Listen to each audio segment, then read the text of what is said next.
ना इधर ना उधर, सीधे मुद्दे पर नजर। और क्या है आज की खबर, आप देखना शुरू कर चुके हैं न्यूज़ 18 आपके पुनीत के साथ। ईरान क्या अब अपने पड़ोस के यानी कि खाड़ी देशों से ही परमाणु मामले को लेकर समर्थन जुटाने लग गया है?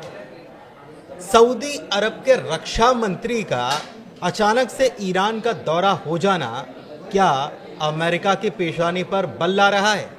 क्या ट्रंप की रातों की नींद उड़ रही है कि सऊदी अरब के रक्षा मंत्री ईरान में, तेहरान में कर क्या रहे हैं?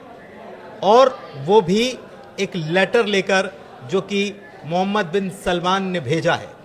और उस लेटर को देखकर खामनेई ने क्यों कहा कि आओ मेरे भाई, साथ में मिलकर काम करेंगे, दूसरे जो खड़े हुए हैं उनको सबक सिखाना है। जी हाँ, कई सारे मुद्दे आज की इस चर्चा में शामिल होने वाले हैं। मेरे साथ मेरे सहयोगी आनंद मौजूद हैं, उनके पास चलते हैं। और सबसे पहला सवाल था कि क्या ईरान खाड़ी देशों की मदद ले रहा है, उनको एक साथ करने में जुटा हुआ है? इसी पर बात करेंगे आनंद। बिल्कुल, देखिए ईरान अब समर्थन जुटाना शुरू कर दिया है खाड़ी देशों में, मतलब अपने पड़ोसी देशों में संबंध को सुधारना शुरू कर दिया है। ऐसे अगर हम कहें तो क्यों सुधारना शुरू किया गया है? क्योंकि अभी दूसरी बैठक होने वाली है कल शनिवार के दिन, और ये बैठक होने वाली है, आपको पता है, सबको पता है कि खबर हम लोग बना भी चुके हैं कि इटली में बैठक होने वाली है, रोम में बैठक होने वाली है। किसकी?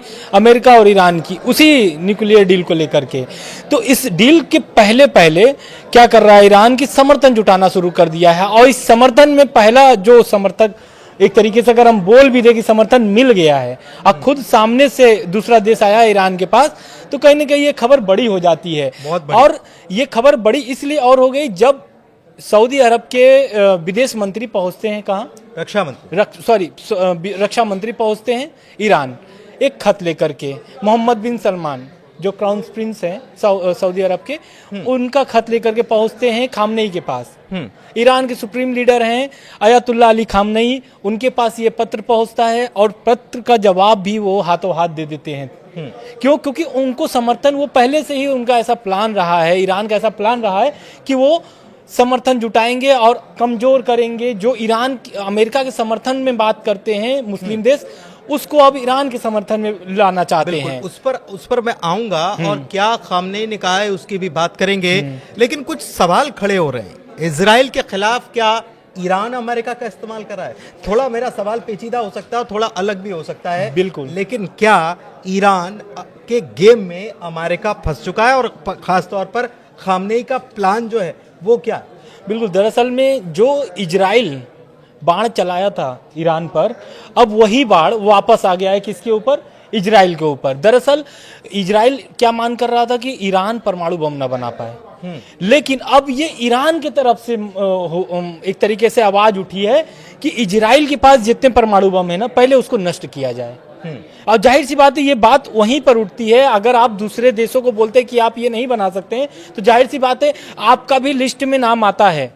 अगर ये वीडियो में हम आगे बात करेंगे कि क्यों नाम आता है, लेकिन अभी क्या है कि उसके पास, इजराइल के पास 7 न्यूक्लियर जो है साइट है उसके पास, और करीब 90 से लेकर के 200 परमाणु बम है। तो कहीं ना कहीं एक तरीके से इजराइल ये मानने के लिए लेकिन इनकार नहीं है। इजराइल ने साफ बोल दिया है कि मेरे पास कोई भी ऐसा परमाणु बम नहीं है और ना ही मेरे पास कोई ऐसा कार्यक्रम चल रहा है। लेकिन इस पर ईरान ने जो चाल चला है, उससे इजराइल एकदम, होता है ना कि नतमस्तक हो जाना।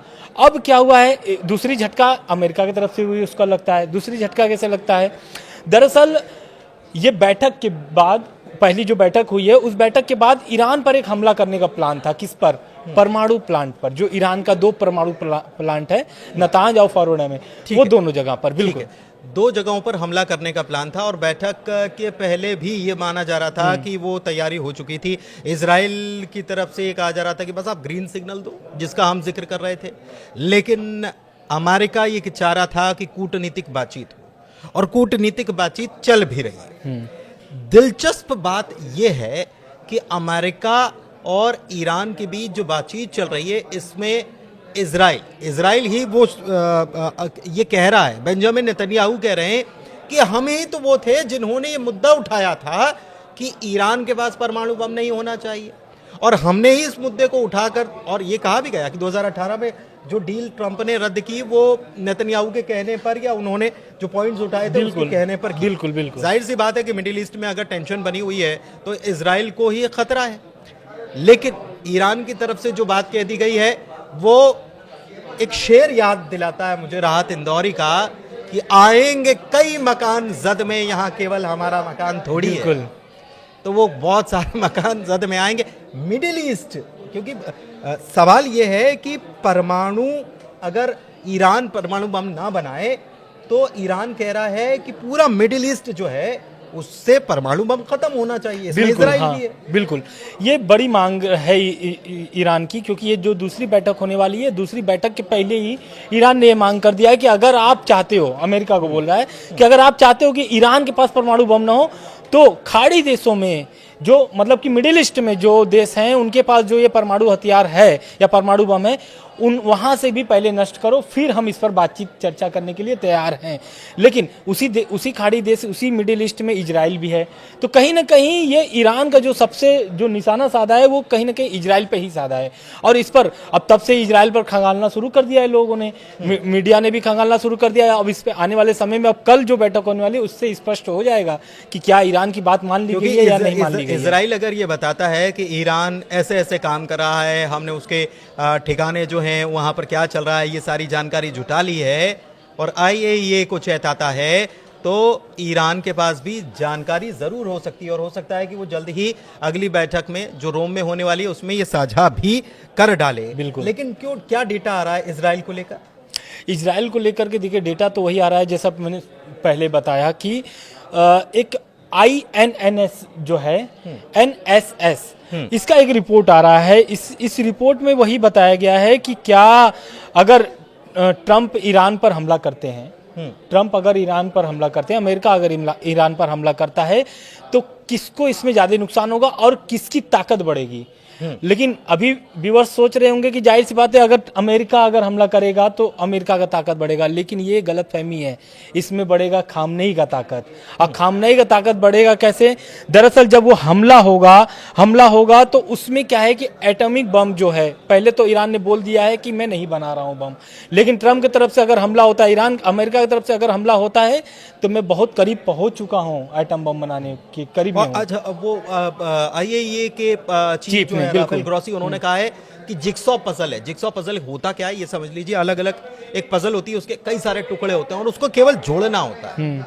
और यही जिक्सॉ पजल जैसा ईरान के पास कार्यक्रम है, उसको केवल जोड़ना है, तैयार है, परमाणु बम तैयार। ये IAEA चीफ ने कहा है। अब ये INSS क्या है ये बता देते हैं आपको। Institute for national security studies, ये US के लिए काम करती है और उसने ये कहा है।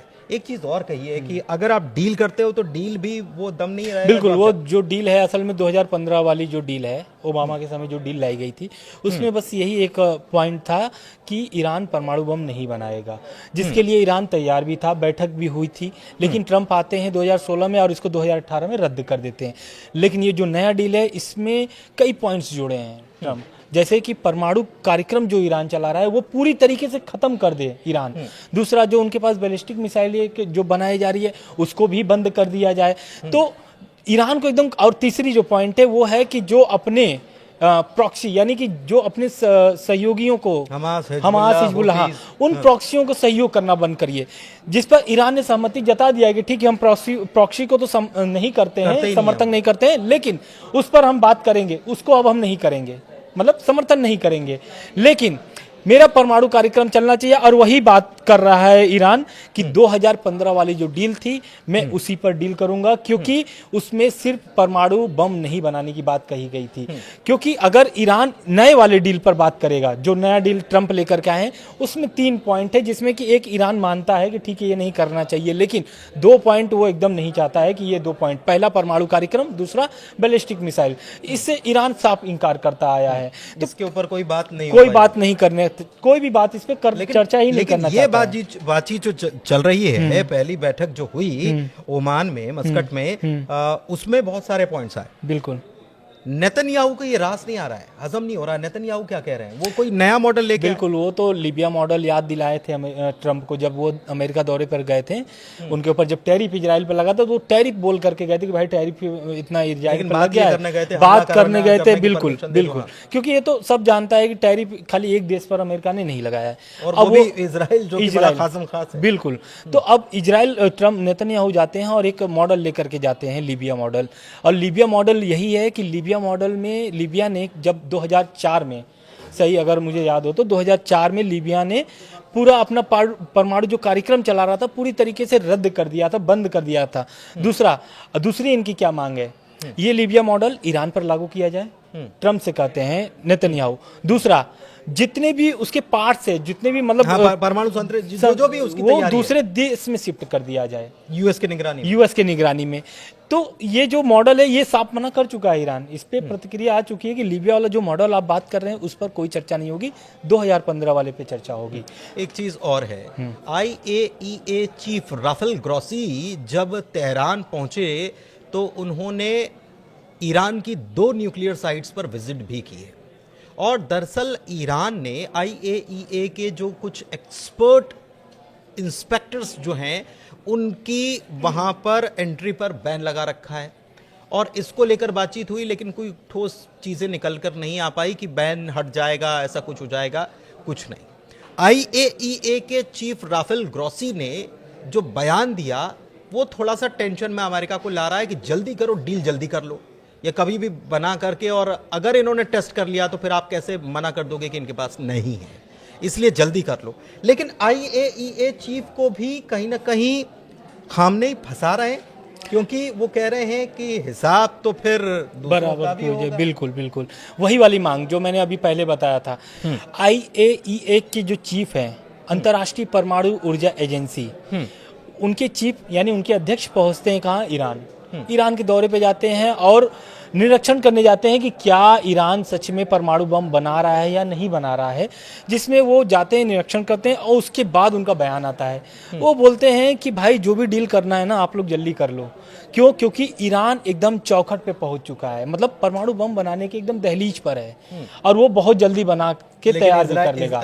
तो लेकिन इशारा कर बिल्कुल खामनेई ने साफ बोल दिया है कि भाई अगर आप चाहते हो कि ईरान परमाणु बम ना बनाए तो जितने भी खाड़ी देशों में या फिर जितने भी मिडिल ईस्ट में देश हैं उनके सभी के परमाणु रद्द करिए। IAEA चीफ का काम बढ़ा दिया उन्होंने, काम बिल्कुल बढ़ा दिया, इजराइल दौरा करो। बिल्कुल, लेकिन अभी इजराइल दौरे का ऐसा कोई बातचीत नहीं आया, लेकिन दबाव बिल्कुल हिंद छोड़ दिया और दबाव तो बढ़ गया है IAEA के चीफ पर कि भाई क्या खामनेई की बात माना जाए या नहीं माना जाए। क्योंकि खामनेई ने उनका बात माना है। कैसे बात माना है? क्योंकि वो पहले बोल रहे थे कि जो निरीक्षक परमाणु के लिए जो IAEA की तरफ से जो तैनात किए गए ईरान में परमाणु जो कार्यक्रम चल रहा है उसका निरीक्षण करने के लिए जो निरीक्षक हैं वहाँ पर IAEA के, उनको बोला था, उनके कुछ प्रतिबंध अभी आप बता भी रहे थे कि उनके ऊपर कुछ प्रतिबंध लगाए हुए थे कुछ के लोगों पर, जिसको अभी वो हटाया नहीं है, ना ही उस पर कुछ बात किया है वो चीफ से।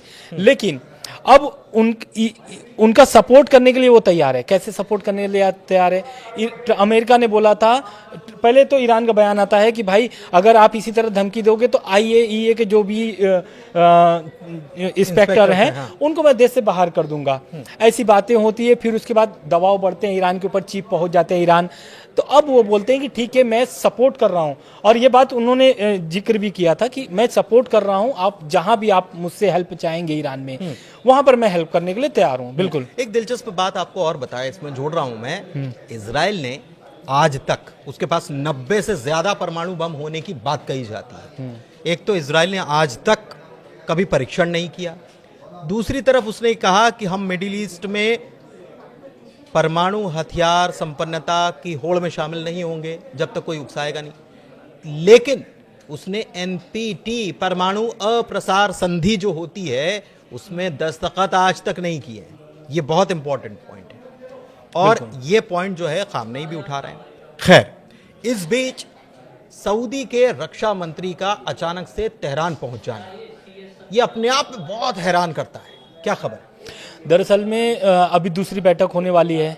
दूसरी बैठक के पहले ट्रंप ने धमकी दिया था कि भाई अगर आप बातचीत विफल होती है, बैठक विफल होती है तो ईरान पर हमला कर दिया जाएगा, ईरान के परमाणु ठिकानों पर हमला कर दिया जाएगा। इसी बीच खबर आती है कि सऊदी के जो राष्ट्र रक्षा मंत्री हैं प्रिंस खालिद बिन सलमान, वो ईरान पहुंच जाते हैं। ईरान पहुंच जाते हैं किसका लेटर लेकर के? प्रिंस का लेटर लेके, वो जो सलमान किंग, हाँ बिल्कुल, किंग सलमान का लेटर लेकर के वो पहुंच जाते हैं और वो खामनेई को सौंप देते हैं कि भाई ये प्रिंस का ये लेटर है, और उस पर जवाब भी आता है। जवाब वो देते हैं कि बिल्कुल मैं तो इंतजार में हूँ, आपका स्वागत करता हूँ ईरान में। और क्यों, पहले आप समझिए बात को कि सऊदी ही क्यों पहुंचा वहां पर। क्योंकि सऊदी एक ऐसा देश है जिससे अमेरिका का संबंध बहुत गहरा है और बहुत ही, एक तरीके से बोल सकते हैं कि बहुत ही अच्छी संबंध है। मिडिल ईस्ट में ऐसा माना जाता है कि सऊदी का झुकाव हमेशा से हमारे अमेरिका तरफ रहा है, बिल्कुल। और बहुत सारी चीजें, लेकिन गाजा का प्लान जब आया था ना, तो उसमें सऊदी ने इसका विरोध किया था कि ये गाजा का प्लान ये नहीं चलेगा कि आप गाजा को खाली कर दो। ट्रंप लेके आए थे प्लान कि आप गाजा को खाली कर दो और वहाँ पर वहाँ के लोगों को अपने यहाँ बचा लो, फिर हम एक नया गाजा बनाएंगे, सपनों की दुनिया दिखाएंगे। तो इस बात के लिए सऊदी ने भी ना कर दिया था, और भी मुस्लिम देश हैं खाड़ी के, उन्होंने ना कर दिया था। लेकिन इस बार जो सहयोग की बात हो रही है, वो रही सैन्य सहयोग की, वो हो रही है सिक्योरिटी पॉइंट ऑफ व्यू से, और इसके अलावा भी और भी सहयोग की बात हो रही है। खामनेई ने क्या कहा है? खामनेई ने कहा है कि बिल्कुल आप पहले ये लेटर किस लिए गया था? ये लेटर गया है परमाणु जो वार्ता चल रही है उसके संबंध में, उसके संबंध में जा रही है। तो अब ईरान और सऊदी अरब किससे बात करेंगे? अमेरिका से बात करेंगे। और खबर तो ऐसी भी आई थी कि रूस और चीन भी इस डील को लेकर के आपस में बातचीत कर रहे हैं। उनको तो रिपोर्ट हो रही है, बिल्कुल रिपोर्ट हो रही है। रूस को तो बाकायदा रिपोर्ट की जा रही है। अब ये अगर सऊदी का हाथ अगर मतलब एक तरीके से हाथ मिला लेता है ईरान की तरफ से, तो कहीं ना कहीं अमेरिका में और खलबली मचेगी। एक चीज और है, ये ऐसा लगता है कि सऊदी भी अब जैसे मध्यस्थ की भूमिका ओमान निभा रहा है, तो इसको क्या ट्रंप ने सऊदी को भेज दिया कि आप भी मध्यस्थ की भूमिका निभाओ, या फिर सऊदी की तरफ से जब रक्षा मंत्री पहुंचते हैं तो वहाँ के जो किंग हैं उनका लेटर लेकर पहुंचते हैं। तो किंग का लेटर लेकर पहुंचना और ये साझेदारी की बात कर लेना, ये क्या बता रहा है? ये एक तरीके से देखिए वही दबाव वाली नीति, ईरान पर जो दबाव की नीति अमेरिका कर रहा है, अब जस्ट उल्टा, चाहे वो परमाणु कार्यक्रम इजराइल का जो है वो खत्म कर दिया जाए, चाहे फिर मध्यस्थता की बात हो, क्योंकि ओमान को लेकर के मध्यस्थता पर भी अमेरिका ने चिंता जाहिर किया था, बोला था कि हम सीधे ईरान से बातचीत करना चाहते हैं। लेकिन अब होता क्या है, अब ये होता है कि जो गहरे एक तरीके से जो सहयोग है सऊदी की तरफ से अब दिया जाएगा। आपने जैसा बताया कि सैन्य सहयोग हुआ या फिर आर्थिक सहयोग हुआ, क्या अब इस जो दोनों की मिलन हुई है, क्या इस मिलन से क्या कुछ प्रतिबंध कम होंगे? अमेरिका की तो रातों की नींद उड़ गई होगी। बिल्कुल, रातों की नींद उड़ गई है। अब अमेरिका कल जो बैठक होने वाली है, इससे सारा निष्कर्ष निकलेगा या इससे पूरा निचोड़ निकाला जा सकता है कि सऊदी और ईरान के मिलने का क्या लाभ हुआ। क्यों कहीं ना कहीं खामनेई ने उनका पूरा स्वागत किया है। पहले मैं बता दूं कि खामनेई ने उनका पूरा स्वागत किया है और सऊदी को बोला है कि मैं तो इंतजार में था आपके सहयोग पर, आप कब आएंगे, लेकिन अब आए हैं तो अब जाने नहीं देंगे। मतलब अब अगर आ गए हैं मेरे दरवाजे पर तो पूरा स्वागत किया जाएगा और पूरा सहयोग लिया जाएगा आपसे। मतलब आओ दोस्त, आओ भाई, मिलकर काम करते हैं, भाई भाई, मुस्लिम ब्रदरहुड। बिल्कुल बिल्कुल, ये जो ईरान ने लाइन दी थी ना, वो उसी लाइन पर, क्योंकि ऐतिहासिक रूप से इससे पहले ऐसा हुआ नहीं। हालांकि ऐसा नहीं है कि रक्षा मंत्री कभी गए नहीं हो ईरान, लेकिन ये ऐतिहासिक रूप से जो संबंधों में प्रगाढ़ता, मजबूती अचानक से आई है, ये चौंकाती भी है, ये शंकाएं भी पैदा करती है। लेकिन इस बीच खामनेई के दिमाग में क्या चल रहा है वो तो खामनेई जाने, लेकिन उन्होंने जो कहा है वो हम आपको बता सकते हैं। उन्होंने कहा है कि बहुत सारे ऐसे लोग हैं जो बाहरी ताकत के रूप में उकसावे का काम करते हैं, भड़काने का काम करते हैं और हमारे आपसी रिश्तों में फूट पड़े इसकी कोशिश डालते हैं, लेकिन आप मेरे भाई मेरे साथ आ गए हैं तो जाने नहीं देंगे, साथ में मिलकर काम करेंगे। बिल्कुल। इसके साथ एक और खबर है। खबर यह है कि आप सब जानते हैं कि सऊदी अरब और यमन यानी कि हूती विद्रोही, अभी कुछ दिन पहले खबर आया था कि हूती विद्रोहियों ने गलती से मिसाइल दाग दी थी किसके ऊपर? सऊदी अरब पर। बिल्कुल बिल्कुल। और आप सब जानते हैं कि कथित रूप से ऐसा माना जाता है कि ईरान किसका समर्थन करता है? हूती विद्रोहियों का। तो कहीं ना कहीं हूती विद्रोहियों को झटका लग गया है। एक तरफ अमेरिका को अगर नुकसान हो रहा है तो एक तरफ फायदा भी हो रहा है। फायदा कैसे? अगर ईरान हाथ खींच लेता है हूती विद्रोहियों से तो जाहिर सी बात है कि बिजनेस के रास्ते खुल बिल्कुल बिजनेस के रास्ते खुल जाएंगे और यमन में जो हुती विद्रोही हैं वो बेमौत मारे जाएंगे।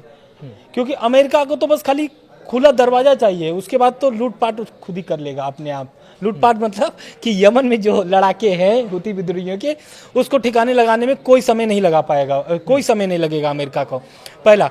दूसरा, हुती और सऊदी अरब का जो युद्ध है, आप पहले भी देखेंगे जब उनका गृह युद्ध चल रहा था तो उस समय हुती विद्रोहियों का बहुत भूमिका थी उसमें। हुती विद्रोही क्या करते थे, हुती और सऊदी अरब, इनकी दुश्मनी बहुत पुरानी है, करीब 20 साल पुरानी दुश्मनी है, ऐसा इनका माना जाता है। क्योंकि हुती का आप सब जानते हैं कि 30% यमन में कब्जा है और व्यापार के नजरिए से जाना जाता है कौन, सऊदी अरब।